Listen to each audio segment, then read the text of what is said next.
எல்லாருக்கும் வணக்கம். நான் Hema Subramanian. Welcome to home cooking Tamil. காலிஃப்ளவரில் நான் நிறைய ரெசிபி செஞ்சுருக்கேன். சில லிங்க்ஸ் எல்லாம் நான் டிஸ்கிரிப்ஷனில் தரேன், அதை பார்த்து நீங்கள் ட்ரை பண்ணலாம்.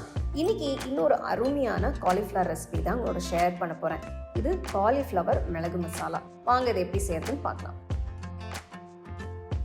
காலிஃப்ளவர் மிளகு மசாலா பண்ணுறதுக்கு நான் ஒரு பெரிய சைஸ் காலிஃப்ளவர் எடுத்திருக்கேன்.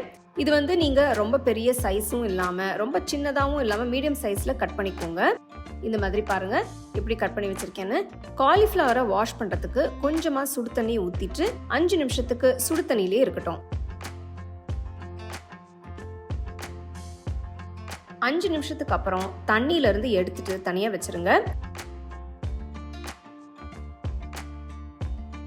இந்த டிஷ்ல ஆட் பண்றதுக்கு நம்ம ஒரு மசாலா பவுடரை ரெடி பண்ணிக்கலாம். இது நல்ல ஒரு ஃப்ளேவர் கொடுக்கும். மசாலா பவுடர் அரைக்கிறதுக்கு ஃபர்ஸ்ட் எல்லா இன்கிரீடியன்ஸையும் வறுத்துக்கலாம். கடாயில 1.5 டேபிள் ஸ்பூன் தனியா,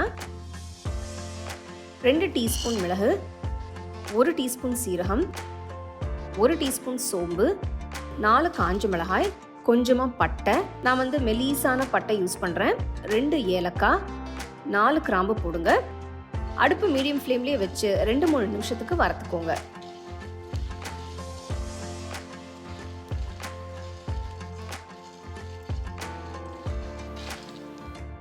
மூணு நிமிஷத்துக்கு அப்புறம் அடுப்பை ஆஃப் பண்ணிட்டு வறுத்த மசாலாவை ஒரு பிளேட்டுக்கு மாத்திட்டு நல்லா ஆற விடுங்க. ஆறின மசாலாவை மிக்சர் ஜார்ல போட்டு நல்ல பவுடரா அரைச்சுக்கோங்க.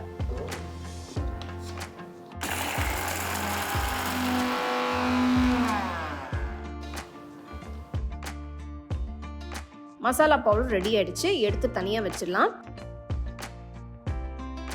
நல்ல அகலமான கடாய் இல்லைன்னா பேன்ல 2 டேபிள் ஸ்பூன் எண்ணெயை ஊற்றி, எண்ணெய் நல்ல சூடானதும் இதுல 1 டீஸ்பூன் கடுகு, 1 டீஸ்பூன் சீரகம் சேர்க்கிறேன்.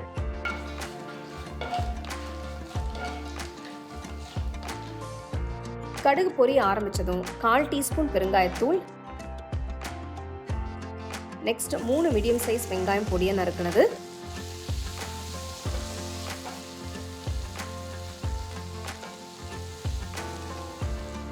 அடுத்து கொஞ்சமா கருவேப்பிலை சேர்க்கிறேன். 20 பல் பூண்டு இடிச்சது சேர்த்து நல்லா மிக்ஸ் பண்ணுங்க.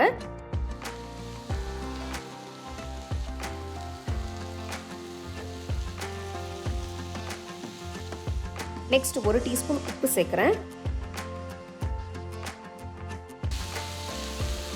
5 நிமிஷத்துக்கு வெங்காயத்தை வதங்கினதுக்கு அப்புறம் அரைச்ச மசாலா பவுடரை சேர்த்து நல்லா மிக்ஸ் பண்ணுங்க.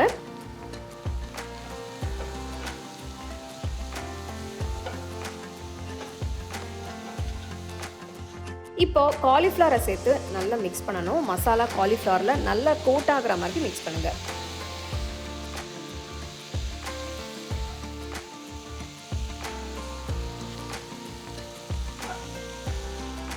காலிஃப்ளவர் வேகிறதுக்கு கொஞ்சம் தண்ணி சேர்த்துக்கலாம்.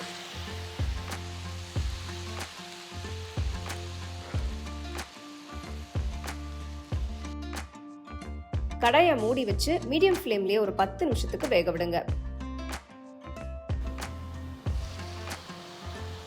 10 நிமிஷத்துக்கு அப்புறம் பார்த்தீங்கன்னா எக்ஸ்ட்ரா தண்ணி எல்லாம் வத்திடுச்சு. இப்போ இதை நல்லா ட்ரை ஆகிற வரைக்கும் கலந்து விடுங்க. மசாலா இன்னும் கொஞ்சம் ட்ரை ஆகட்டும். அதுக்கு முன்னாடி 1 டீஸ்பூன் அரைச்ச மசாலா பவுடரை சேர்த்து நல்லா மிக்ஸ் பண்ணுங்க. இதை ஆட் பண்றதுனால இன்னும் கொஞ்சம் கூட நல்ல ஃப்ளேவர் கிடைக்கும். அடுப்பை ஹை ஃப்ளேம்லயே வச்சு ட்ரை ஆகிற வரைக்கும் நல்லா கலந்து விடுங்க.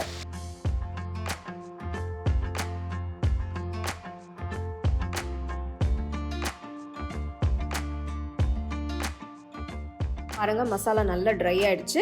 நம்மளோட காலிஃப்ளவர் மிளகு மசாலா இப்போ ரெடி ஆயிடுச்சு. அடுப்பை ஆஃப் பண்ணிடுங்க. ரொம்பவே சிம்பிளான டேஸ்டியான காலிஃப்ளவர் மிளகு மசாலா நீங்க உங்களுக்கு பிடிச்ச மெயின் கோர்ஸோட நல்ல சூடா சர்வ் பண்ணி என்ஜாய் பண்ணுங்க. இது நீங்க ரசம் சாதம், சாம்பார், தயிர் சாதம் எல்லாத்துக்குமே தொட்டு சாப்பிடலாம். நல்ல ஒரு லஞ்ச் பாக்ஸ் ரெசிபி கூட. ஸோ டெஃபினட்டா ட்ரை பண்ணி உங்க ஃபேமிலி ஃப்ரெண்ட்ஸோட ஷேர் பண்ணுங்க. உங்களுக்கு இந்த ரெசிபி பிடிச்சிருந்தா லைக் பண்ணி ஷேர் பண்ணி ஹோம் குக்கிங் தமிழ் சேனலுக்கு சப்ஸ்கிரைப் பண்ணுங்க. மறக்காம பெல் ஐக்கானை கிளிக் பண்ணுங்க.